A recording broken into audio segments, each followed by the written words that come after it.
Islamic videos اور بیانات دیکھنے کے لیے اسلامک ویڈیوز آفیشیل کو سبسکرائب کریں۔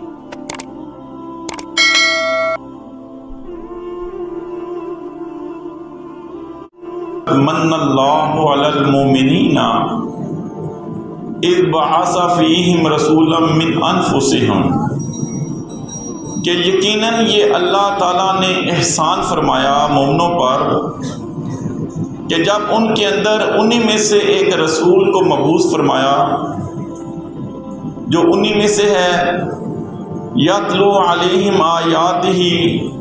ویزکیہم، جو اللہ کی آیات کی تلاوت فرماتا ہے اور ان کا تزکیہ کرتا ہے۔ سامعین محترم، اس آیت مبارکہ میں اللہ تعالیٰ نے بطور خاص اس احسان کا تذکرہ فرماتے ہوئے اہل ایمان کو یہ یاد دہانی کرائی ہے کہ دیکھو میرے احسانات تو تم پر بہت سارے ہیں کہ جن کو اگر تم شمار کرنا چاہو تو نہیں کر سکتے، لیکن یہ جو میں نے تم پر احسان فرمایا ہے کہ اپنے آخری نبی حضرت محمد صلی اللہ علیہ وآلہ وسلم کو جو مبعوث فرمایا ہے، یہ میرا بڑا ایک عظیم احسان ہے کہ جس کی تم جتنی بھی قدر کرو، جتنا بھی شکر ادا کرو وہ کم ہے۔ تو سامعین محترم، ساتھ ہی ساتھ اللہ سبحانہ و تعالیٰ نے تذکرہ کیا کہ آپ آئے کس لیے ہیں کہ اللہ کی آیات کی تلاوت کریں۔ اللہ تعالیٰ نے جو اپنے احکامات کا نزول فرمایا ان احکامات کو لوگوں تک پہنچائیں اور ساتھ ہی ساتھ آپ تزکیہ کریں۔ آپ صلی اللہ علیہ وآلہ وسلم کا ایک اہم فریضہ وہ لوگوں کا تزکیہ کرنا بھی تھا، اور آپ صلی اللہ علیہ وآلہ وسلم نے واقعی تزکیہ کر کے دکھایا۔ اور اسی تزکیے کا تذکرہ کرتے ہوئے اللہ تعالیٰ قرآن پاک میں ارشاد فرماتے ہیں کہ قد افلح من تزکا، کہ یقیناً وہ شخص کامیاب ہو گیا کہ جس نے اپنا تزکیہ کیا، اپنے آپ کو پاک کیا، اپنا محاسبہ کیا، اپنی روحانی نجاستوں کو بھی دور کیا اور اپنی ظاہری نجاستوں کو بھی دور کیا۔ اور نبی صلی اللہ علیہ وآلہ وسلم نے بڑے ہی مختصر وقت کے اندر یہ عمل کر کے دکھایا، اور ایسا عمل کر کے دکھایا کہ تا قیامت آنے والے لوگوں کے لیے وہ مثالیں قائم رہیں گی۔ آپ دیکھیے کہ نبی صلی اللہ علیہ وآلہ وسلم جب دنیا میں آئے، آپ صلی اللہ علیہ وآلہ وسلم نے ابھی نبوت کا اعلان نہیں کیا تھا، تو اس سے پہلے لوگوں کی کیا حالت تھی کہ وہ لوگ کہ جو دوسروں کی جان کے دشمن تھے، وہ لوگ جو مال اور دولت کے پجاری تھے، وہ لوگ جو بچیوں کو زندہ دفن کرنے والے تھے، وہ لوگ جو بات بات پر لڑائی اور جھگڑا کرنے والے تھے، وہ لوگ جو شراب نوشی کے عادی تھے، اور وہ لوگ جو اپنے قبیلے پر اور اپنی ذات پر فخر کرنے والے تھے، ان کے اندر کیسا عظیم انقلاب برپا ہوا کہ تاریخ آج بھی ان کی مثالیں دیتی ہے۔ وہ جو شراب کے عادی تھے، جب اسی شراب کی حرمت کا حکم آتا ہے تو جو منہ کے قریب بھی جام تھا وہ بھی منہ کے ساتھ نہیں لگاتے، بلکہ اس کو بھی گرا دیتے ہیں، اور مدینہ کی گلیوں میں شراب وہ بارش کے پانی کی طرح بہنے لگتی ہے۔ یہ لوگ کہ جو بدکاری میں اپنی مثال آپ تھے، زناکار تھے، لیکن جب آپ صلی اللہ علیہ وآلہ وسلم نے تزکیہ کیا تو بارگاہ نبوی میں بار بار حاضری دیتے ہیں کہ یا رسول اللہ صلی اللہ علیہ وسلم ہمیں پاک کیجیے، یا رسول اللہ صلی اللہ علیہ وسلم ہمیں پاک کیجئے، اپنے گناہ کا اقرار کرتے ہیں۔ صرف مرد ہی نہیں، وہ عورت کے جس سے گناہ کا کام سرزد ہوتا ہے وہ بھی آتی ہے اور عرض کرتی ہے کہ یا رسول اللہ مجھے پاک کیجئے۔ یہ وہ لوگ تھے کہ جو زنا کو ایک عام چیز سمجھتے تھے، لیکن جب آپ صلی اللہ علیہ وسلم نے ان کا تزکیہ کیا تو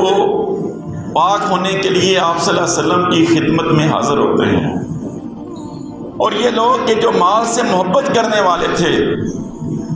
لیکن جب اللہ کے راستے میں مال دینے کی باری آتی ہے تو گھر کا سارا سامان پیش کر دیتے ہیں، گھر کا آدھا سامان لے آتے ہیں، اور کچھ نہیں ہوتا تو محنت مزدوری کر کے جو کھجوریں لے کے آتے ہیں وہ نبی صلی اللہ علیہ وآلہ وسلم کی خدمت میں پیش کر دیتے ہیں۔ سامعین محترم، بڑے ہی تھوڑے عرصے میں اتنے بڑے انقلاب کی مثال ہمیں انسانی تاریخ میں بڑی کم ہی ملتی ہے کہ جس نے زندگیوں کو بدل کے رکھ دیا۔ سامعین محترم، ہم سب بھی انہی کے پیروکار ہیں اور انہی کے ساتھ ہماری محبت کے دعوے ہیں، اور اس بات پر ہمارا ایمان ہے کہ آپ صلی اللہ علیہ وآلہ وسلم کی ذات سے محبت وہ ہمیں اپنی جان سے بڑھ کر ہونی چاہیے، اور اگر اس میں کوئی کمی ہے تو سمجھ لیجئے ہمارا ایمان مکمل نہیں۔ حضرت عمر رضی اللہ تعالیٰ عنہ کے بارے میں آتا ہے کہ ایک دفعہ نبی صلی اللہ علیہ وسلم ان سے پوچھتے ہیں کہ عمر تمہیں مجھ سے کتنی محبت ہے؟ تو عرض کرتے ہیں کہ یا رسول اللہ صلی اللہ علیہ وسلم آپ سے محبت مجھے تمام چیزوں سے بڑھ کر ہے، اپنے والدین سے بھی بڑھ کر ہے، لیکن اپنی جان سے بڑھ کر نہیں ہے۔ تو آپ صلی اللہ علیہ وسلم نے فرمایا کہ عمر اپنے ایمان کی فکر کر، تیرا ایمان مکمل نہیں ہے۔ تو اسی وقت حضرت عمر رضی اللہ تعالیٰ عنہ اعلان کرتے ہیں کہ یا رسول اللہ صلی اللہ علیہ وسلم مجھے آپ سے اپنی جان سے بڑھ کر محبت ہے۔ تو آپ ارشاد فرماتے ہیں کہ ہاں عمر، اب تمہارا ایمان وہ مکمل ہو گیا ہے۔ سامعین محترم، نبی صلی اللہ علیہ وآلہ وسلم کی محبت یہ ہمارے ایمان کا حصہ ہے،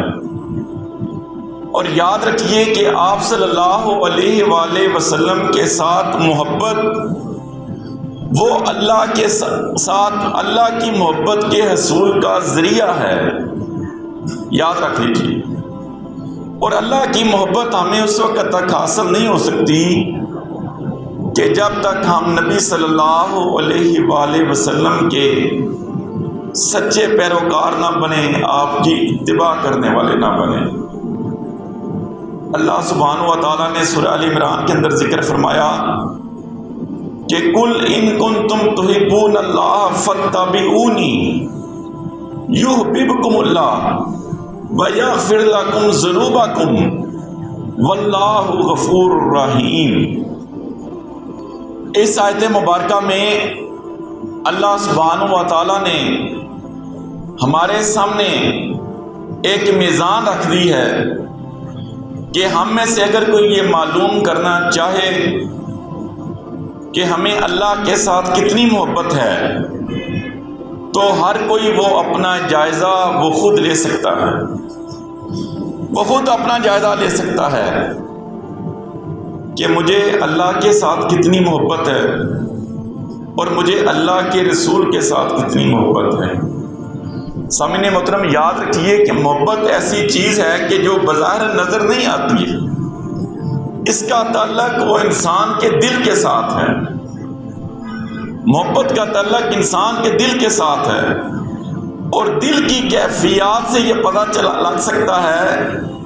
کہ محبت کا کون سا درجہ ہے، اور یہ کیفیات ان کا تعلق وہ ہمارے اعمال کے ساتھ ہے، اور ہمارے اعمال میں بھی ہمارے اعمال کی نیتوں کے ساتھ اس کا تعلق ہے۔ تو ان ساری چیزوں کا تعلق ایک وہ دوسرے کے ساتھ جڑا ہوا ہے۔ نیت خالص ہوگی تو عمل خالص ہوگا، اور عمل اگر نبی صلی اللہ علیہ وسلم کی سنت کے مطابق ہوگا تو گویا یہ اس بات کا اظہار ہوگا کہ اس بندے کو نبی صلی اللہ علیہ وآلہ وسلم سے محبت ہے،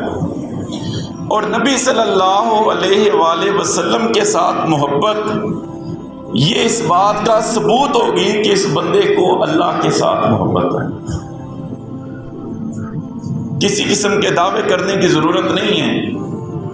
زبان سے بار بار کہنے کی ضرورت بھی نہیں ہے کہ مجھے اللہ کے رسول سے بڑی محبت ہے، کوئی بڑے نعرے لگانے کی بھی ضرورت نہیں ہے، بندوں کو روک کے ان کو بتانے کی ضرورت نہیں ہے کہ مجھے اللہ کے رسول کے ساتھ محبت ہے۔ اللہ نے ایک طریقہ بتا دیا ہے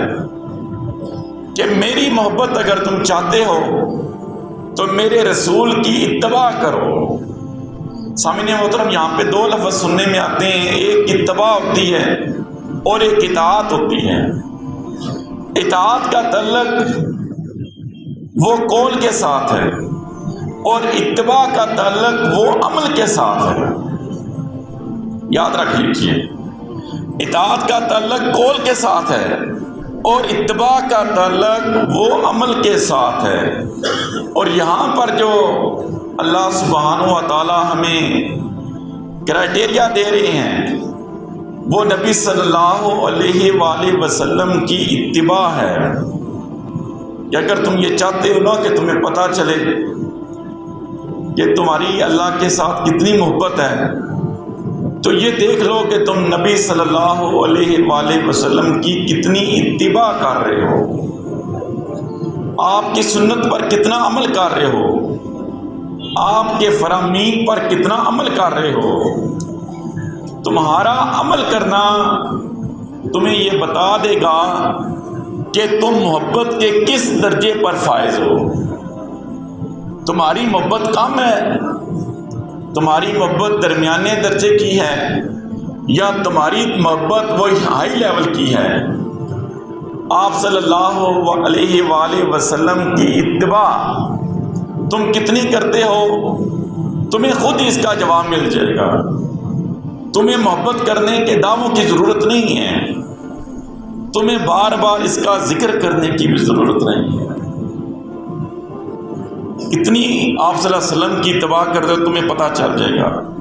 اچھا، اس کی ایک سادہ سی مثال آج آپ کے سامنے رکھتا ہوں۔ یہ مثال کئی دفعہ اس سے پہلے بھی آپ کے سامنے ذکر کی، بڑی آسان سی مثال ہے کہ جس سے ہمیں پتہ چل جائے گا کہ ہم نبی صلی اللہ علیہ وآلہ وسلم کے ساتھ کتنی محبت کرنے والے ہیں۔ بیٹا اگر اپنے باپ کے ساتھ محبت کا دعویٰ کرے اور یہ کہے کہ مجھے اپنے ابا جی سے بڑی محبت ہے، ہر ایک کو بتائے کہ مجھے اپنے ابا جی سے بڑی محبت ہے، ابا جی بھی اپنے بچے کی یہ بات سن لیتے ہیں کہ میرا بچہ بڑا یہ دعویٰ کرتا ہے اور ہر وقت یہ کہتا رہتا ہے کہ مجھے اپنے ابا جی سے بڑی محبت ہے، اور باپ پھر یہ دیکھنا چاہتا ہے کہ کیا اس محبت کے دعوے میں سچا ہے کہ جھوٹا ہے، تو وہ بیٹے کو حکم دیتا ہے کہ بیٹا جاؤ اور جگ میں سے مجھے ایک گلاس پانی ڈال کے دو، میں نے پانی پینا ہے۔ بیٹا گلاس میں پانی ڈال کے لا کے ابا جی کو نہیں دیتا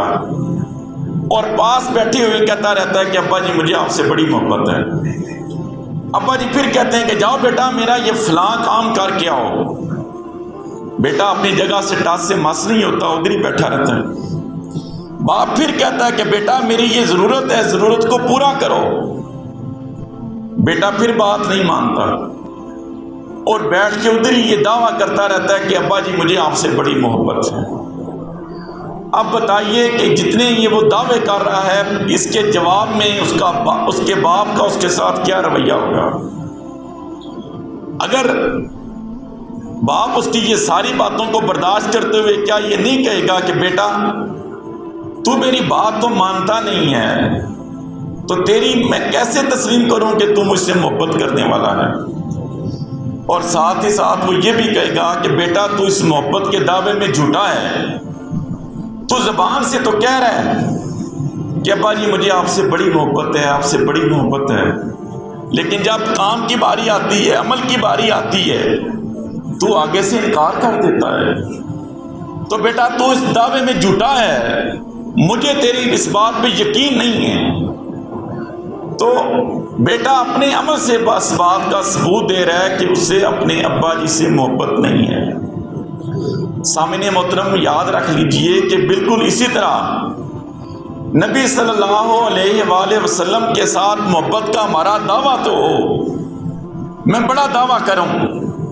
اس دعوے کا اظہار بھی بڑا کروں لوگوں کے سامنے، لیکن جب آپ صلی اللہ علیہ وآلہ وسلم کے طریقے پر عمل کرنے کی باری آئے تو میں آپ کے طریقوں پر عمل نہ کروں تو کیا میں اس محبت کے دعوے میں سچا ہوں گا؟ کیا یہ میری محبت آپ صلی اللہ علیہ وسلم کے ساتھ سچی ہوگی؟ اللہ کے رسول نے نماز پڑھنے کا حکم دیا ہے، اذان سنتے ہی میں مسجد کی طرف نہیں جاتا،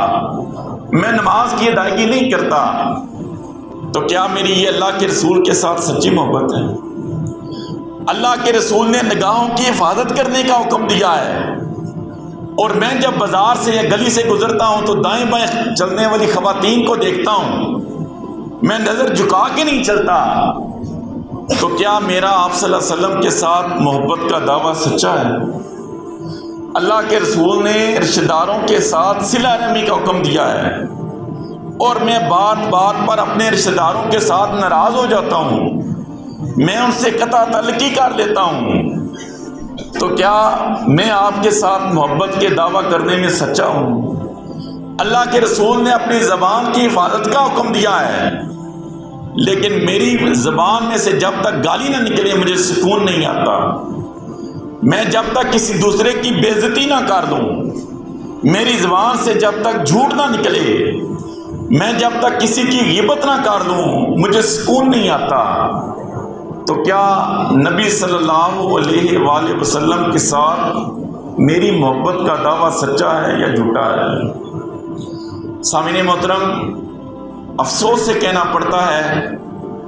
کہ آپ صلی اللہ علیہ وآلہ وسلم کے ساتھ محبت کو ہم نے 1 مہینے تک محدود کر دیا ہے۔ ہم یہ سمجھتے ہیں کہ اس 1 مہینے میں آپ صلی اللہ علیہ وآلہ وسلم کے ساتھ محبت کا اظہار اگر کر دیا جائے، کسی بھی طریقے سے کر دیا جائے، خواہ لنگر کھلا کے کر دیا جائے، خواہ جھنڈیاں لگا کے کر دیا جائے، خواہ جلسے اور جلوس میں شرکت کر کے کر دیا جائے، تو جناب اب باقی 11 مہینے میرے لیے معافی ہے، میں نے اظہار کر دیا ہے، اب مجھے کسی کو بتانے کی ضرورت نہیں کہ مجھے اللہ کے رسول کے ساتھ محبت ہے۔ تو کیا یہ سارے جو طریقے میرے ہیں، کیا یہ درست طریقے ہیں؟ یا محبت کا یہ طریقہ میرا درست ہے کہ میں جب مسجد میں جاؤں اور امام صاحب جب بھی اللہ کے رسول کا کوئی فرمان مجھے سنائیں، میرے کانوں سے اللہ کے رسول کا کوئی فرمان میری کانوں سے گزرے، اور میں یہ نیت اسی وقت کر لوں کہ میں نے اس فرمان پر عمل کر کے اپنی عملی محبت کا ثبوت دینا ہے، میں نے عملی محبت کا ثبوت دینا ہے، اور میں نے یہ عمل صرف 1 دن نہیں کرنا، بلکہ میں نے اس عمل کو اپنی ساری زندگی میں اپنانا ہے، میں نے اس عمل کو چھوڑنا نہیں ہے۔ کیوں؟ کہ میرا دعویٰ ہے کہ میں نبی صلی اللہ علیہ وآلہ وسلم سے محبت کرنے والا ہوں۔ جب جمعے کا دن آئے تو میں یہ تڑپ لے کر مسجد میں آؤں کہ آج جو بھی میں فرامین سنوں گا، جتنے بھی فرامین سنوں گا، ان فرامین کو میں دوسروں تک بھی پہنچاؤں گا، اور ان فرامین کو دوسروں تک پہنچا کے میں نبی صلی اللہ علیہ وسلم کے ساتھ محبت کا اظہار کروں گا۔ تو سامعین محترم، یہ سچی محبت ہے، یہ سچی محبت ہے۔ میری بول چال، میرا کردار، میرے معاملات، میرے لین دین اگر تو وہ نبی صلی اللہ علیہ وآلہ وسلم کے بتائے ہوئے طریقوں کے مطابق ہیں، تو سامعین محترم مجھے کسی قسم کے اعلان کی ضرورت نہیں کہ میں لوگوں کو بتاؤں کہ مجھے اللہ کے رسول سے محبت ہے۔ وہ جو قرآن نے مجھے بتا دیا ہے نا، جو رہنمائی اللہ کے اس قرآن نے میری کر دی ہے، میرے لیے یہی کافی ہے۔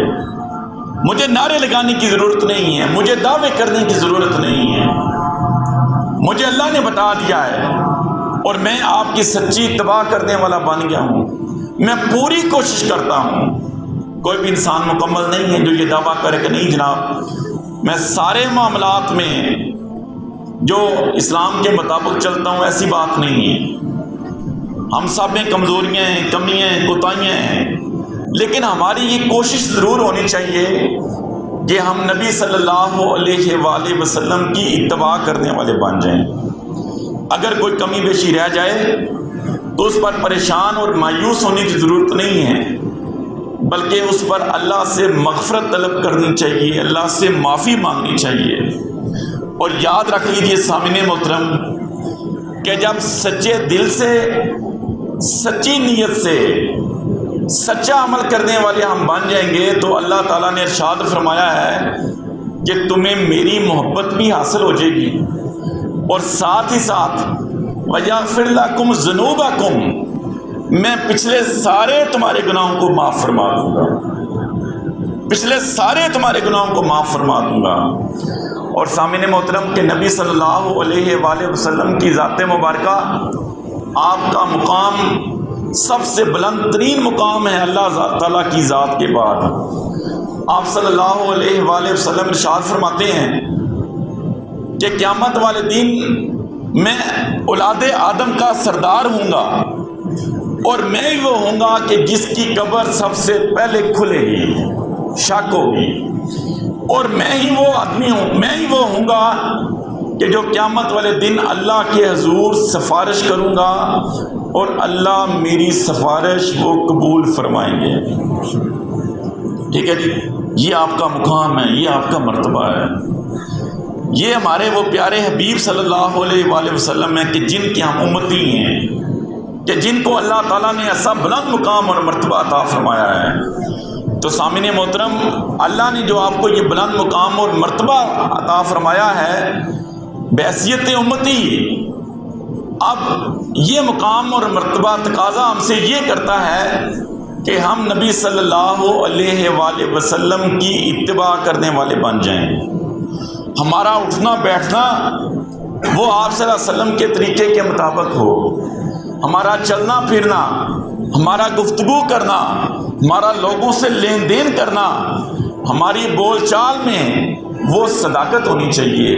میں جب بھی بات کرنے لگوں تو ایک دفعہ میں ضرور سوچوں کہ کہیں میری زبان سے جھوٹ تو نہیں نکل رہا۔ اگر جھوٹ نکل رہا ہے تو پھر میں آپ کے ساتھ محبت کے دعوے میں جھوٹا ہوں، اور میں نے آپ کے ساتھ جو محبت کا دعویٰ کیا ہے اس میں اپنے آپ کو سچا ثابت کرنا ہے۔ جب یہ سوچ کر ہم اپنے معاملات کرنے لگیں گے تو یقین جانیے کہ دل میں سکون بھی آئے گا، اللہ تعالیٰ کی مدد بھی آئے گی، اور خیر اور برکت بھی آئے گی۔ اللہ عمل کی توفیق عطا فرمائے۔ وما علینا الا البلاغ المبین۔